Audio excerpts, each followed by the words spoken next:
Good morning students.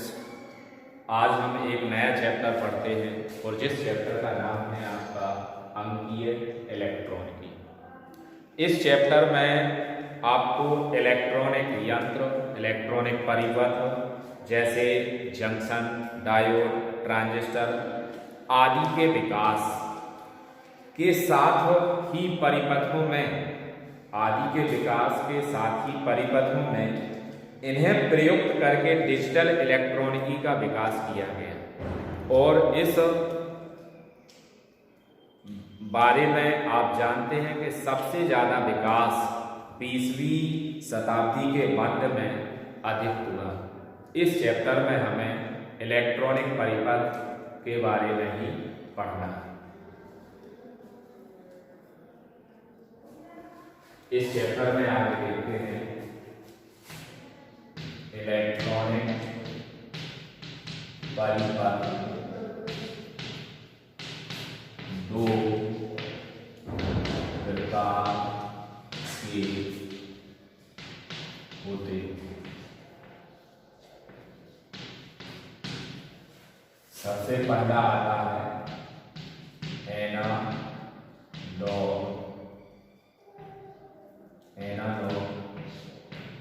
परिपथ। दूसरा point आता है आपका डिजिटल परिपथ।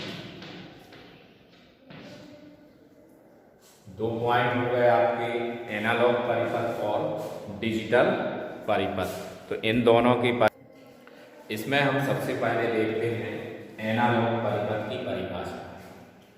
वे परिपथ जिनमें वोल्टेज या धारा समय के साथ निरंतर बदलते रहते हैं, ऐसे वोल्टेज अथवा धारा को एनालॉग परिपथ कहते हैं।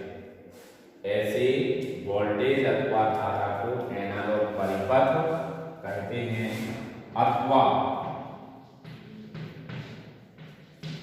एनालॉग सिग्नल कहते हैं। इसमें आपने देखा हो कि तरंग वाला जो आपका चित्र बनता है, इसको इस तरह यहाँ देखिए, इसको इस तरह शो कर सकते हैं। ये आपका +5 वोल्टेज है, ये आपका -5 वोल्टेज है, ये 0। अब इस स्थिति में देखिए, यहाँ से आपका वोल्टेज है 0 से मैक्सिमम प्लस हुआ, फिर नीचे धीरे धीरे कम 5 होता है। इस तरह समय के साथ वोल्टेज अथवा धारा में जिस भी परिपथ में परिवर्तन होता है, तो ऐसे सभी परिपथों को हम एनालॉग परिपथ कहते हैं। इसके बाद देखते हैं हम दूसरा पॉइंट। तो सबसे पहले उसकी परिभाषा देख के दूसरे पॉइंट को समझते हैं। डिजिटल परिपथ वे परिपथ जिनमें वोल्टेज अथवा धारा के केवल दो स्तर होते हैं, जैसे शून्य तथा कोई निश्चित मान, डिजिटल परिपथ कहलाता है। इसको आप उदाहरण के रूप में देख लीजिए। इस तरह आता है, ये आपका 5 वोल्टेज लिखा, ये 0।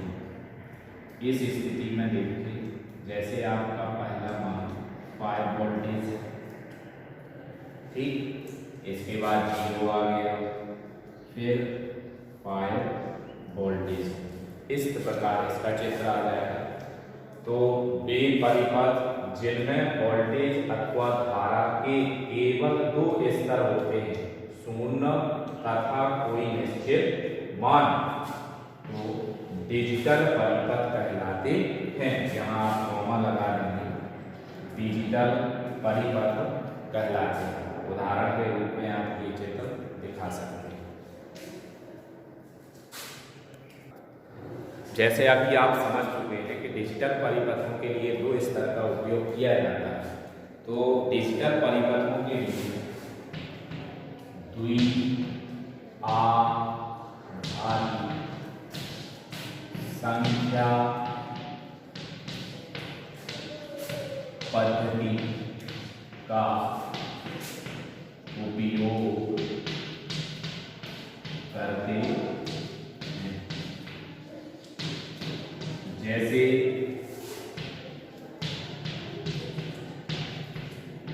जीरो व एक अंक का ही प्रयोग किया जाता है। और आपके घर में भी ये चीजें उपलब्ध होती हैं, परिपथ उपलब्ध होते हैं, जैसे on off, low high, true, ये आ जाएगा फॉल्स, यहाँ आ जाएगा ट्रू, इसी में आ जाएगा जीरो, यहाँ आ जाएगा 1। तो द्विआधारी संख्या पद्धति का उपयोग करते हैं, जैसे आपका 0 और 1 अंक का उपयोग किया जाता है। इसी में दो चलते हैं, ऑन और ऑफ, ऑन और ऑफ, उल्टा दिखाते हैं, यहाँ आ जाएगा ऑफ, तो यहाँ क्या आ जाएगा ऑन। तो off on, low high, false true, 0 1, या on off, high low, true false, 1 0। ये द्विआधारी संख्या में हम 0 और 1 का उपयोग करते हैं। और दो स्तर की हैं, आप देखिए on off, low high, false true, 0 और 1। अब इसके आगे हम बढ़ते हैं तो और परिभाषाएं समझते हैं। उसी में डिजिटल परिपथ में आगे हम बढ़ते हैं। लॉजिक गेट, तर्क द्वार। लॉजिक गेट और तर्क द्वार जैसे आप जानते हैं, ऑन करेंगे तो बल्ब जल जाता है और ऑफ करेंगे तो बल्ब बुझ जाता है। मतलब निवेशी बल्ब से करंट गया, बल्ब जल गया, बल्ब से करंट नहीं, स्विच से करंट गया, बल्ब जल गया, और स्विच से करंट नहीं गया तो बल्ब नहीं जलता है। तो निवेशी, यहाँ से करंट जाना निवेशी, और उस स्विच से, जैसे ये करंट जा रहा है, यहाँ स्विच लगा हुआ है, आपने ऑन ऑफ करेंगे तो ये बल्ब क्रिया देगा। तो निवेशी और निर्गत सिग्नलों के बीच किसी तर्क संगत संबंध पर आधारित होते हैं, और ऐसे परिपथों को हम लॉजिक गेट या तर्क द्वार कहते हैं। तो ऐसे डिजिटल परिपथ जो निवेशी तथा निर्गत सिग्नलों के बीच किसी तर्क संगत संबंध पर आधारित होते हैं, लॉजिक गेट कहलाते हैं। ये लॉजिक गेट 3 प्रकार के होते हैं। इन्हें हम मूल लॉजिक गेट कहते हैं। मूल लॉजिक गेट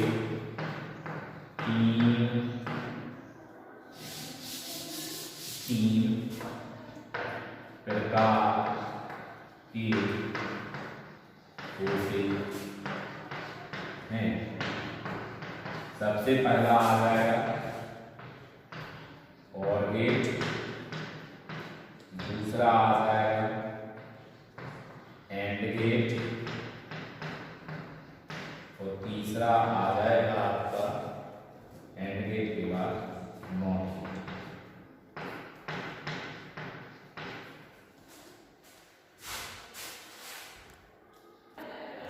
आपको मैं बोर्ड पर इसलिए दिख रहा हूँ ताकि आप लोग अपना फेयर वर्क भी करते जाएं। अब बूलियन व्यंजक के बाद उसमें आप सत्यता सारणी समझ चुके। सत्यता सारणी एक नया पॉइंट आएगा, फिर बूलियन व्यंजक आएगा। उसके पहले आप लोग लॉजिक गेट की डेफिनेशन पढ़ चुके हैं।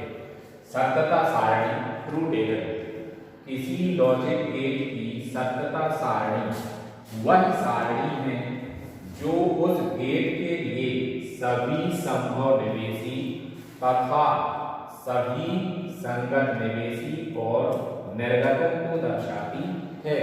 जैसे आप कोई क्रिया करते हैं तो क्रिया करने पर क्या प्रतिक्रिया प्राप्त हो रही है उसको एक टेबल के रूप में इस प्रकार आप टेबल के रूप में दर्शा देते हैं। जैसे ये है, यहाँ पे आपने कोई क्रिया की, 0 किया, 1 आया, 1 का क्या मिला, ये आपकी टेबल एक रूप में तैयार हो जाएगी। और इसी टेबल को हम क्या कहते हैं, सत्यता सारणी कहते हैं।